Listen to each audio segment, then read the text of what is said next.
4. ఏకం అనంతమే. బ్రహ్మ ఏకమాత్ర సత్తు. రెండవది ఉన్నప్పుడే ఆ ఏకం పరిమితం అవుతుంది.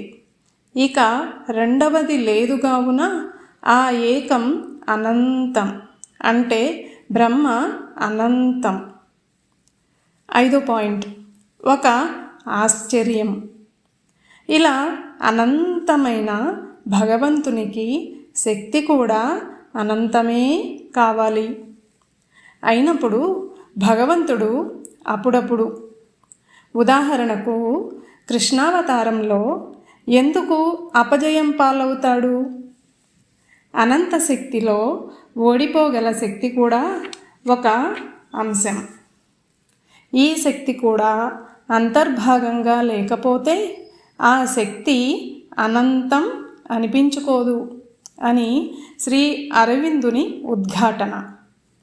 దీనినే ఆయన ఇలా ప్రవచించారు: దేవుడు తరచుగా తన కర్మలందు విఫలం అవుతాడు. అతని అపరిమేయ దివ్యత్వానికి అది సంకేతం.